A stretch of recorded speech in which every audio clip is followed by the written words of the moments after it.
49வது சென்னை புத்தக கண்காட்சியில் அரங்கு எண் 659 இப்போ நம்ம கூட வந்து இந்தியன் வங்கியில் வேலை செய்கிற பாண்டியராஜன் சார் இருக்கார். அந்த கவி பேரவைன்ற ஒரு பார்வை மாற்றுத்திறனாளிகளுக்கான ஒரு சிறப்பான ஒரு முன்னெடுப்பை எடுத்து பல இலக்கிய சொற்பொழிவுகளையும் இலக்கிய கூட்டங்களையும் நிகழ்த்தி சிறப்பான உரையில் பங்காற்றிக்கிட்டு இருக்கவர். அவர்கிட்ட நம்முடைய அரங்கை பற்றி சிறப்பான ஒரு சில செய்திகளை கேட்போம். சார் வணக்கம். சார் வணக்கம்.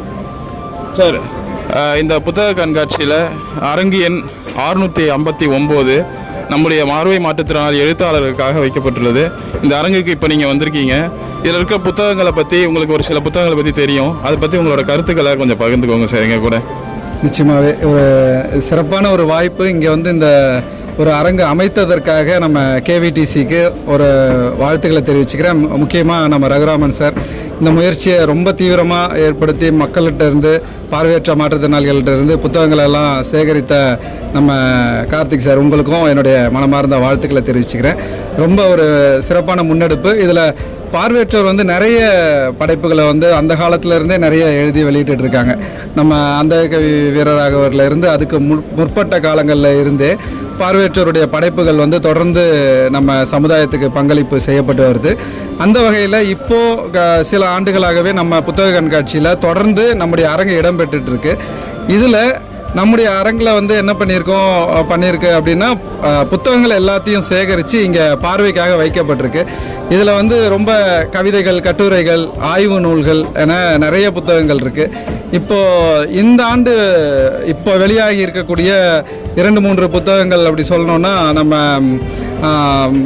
பேராசிரியர் மகேந்திரன் சார் அவர்களுடைய புத்தகம் அனல் வீசும் பனித்துளிகள் அப்படின்னு ஒரு கவிதை தொகுப்பு. ரொம்ப ஒரு சிறப்பான ஒரு புத்தகம். நிறைய செய்திகள் அதில் இடம்பெற்றிருக்கு. சமூகத்தை குறித்தும் பார்வையற்றோருடைய வாழ்வியல் குறித்தும், அதே நேரத்தில் பார்வையற்றோருக்கான உரிமைகள் குறித்தும் இந்த மாதிரி பல செய்திகள் அதில் இடம்பெற்றிருக்கு. அதே மாதிரி நம்முடைய திருக்குறள் பொன்னுசாமி சார் அவருடைய புத்தகம் பார்த்தோம்னா, அவர் வந்து ஒரு மிகப்பெரிய திருக்குறள் ஆய்வாளர். அவர் நிறைய திருக்குறள் சார்ந்த செய்திகளை வந்து ஆய்வு பண்ணி நிறைய இடங்களில் பொழிவுகள் ஆற்றி வர்றாரு. அவர் இப்போ வந்து என்ன பண்ணியிருக்காருன்னா, திருவாசகத்தால் ஈர்க்கப்பட்டு திருவாசகத்தில் உள்ள மாணிக்க வாசகர் தன்னை தாழ்த்தி கொள்வதற்காக நாயேன் என்று நிறைய இடத்துல அடையாளப்படுத்தி பாடியிருப்பார். அந்த பாடல்களை எல்லாத்தையும் தேர்ந்தெடுத்து அதெல்லாத்தையும் தொகுத்து அதில் ஒரு புத்தகமாக நமக்கு தந்திருக்காரு. மேலும் அது கூடவே அந்த நாயன் என்று இடம்பெறாத பதிகங்களில் உள்ள தெரிவு செய்யப்பட்ட பாடல்களையும் எடுத்து அதில் இருந்து சில பாடல்களுக்கு திருக்குறளோடு ஒப்பிட்டு சில கருத்துக்கள் எல்லாம் சொல்லியிருக்காரு.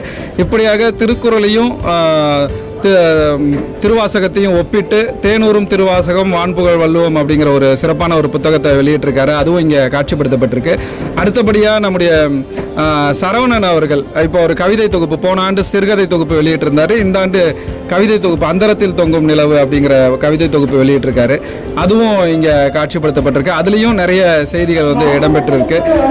இப்படியாக நம்முடைய பேராசிரியர் மு ரமேஷ் அவர்களுடைய அவர் கிட்டத்தட்ட 24 புத்தகங்கள் எழுதியிருக்காரு. அவருடைய ஆய்வு புத்தகங்கள், கட்டுரை தொகுப்பு, கவிதை தொகுப்பு எல்லாமே இங்கே இருக்குது. வேடிக்கை பார்க்கும் இருள் அப்படிங்கிற ஒரு கவிதை தொகுப்பு வந்து கடந்த ஆண்டிலிருந்து ரொம்ப விற்பனையாகக்கூடிய புத்தகம், அதுவும் இங்கே இடம்பெற்றிருக்கு.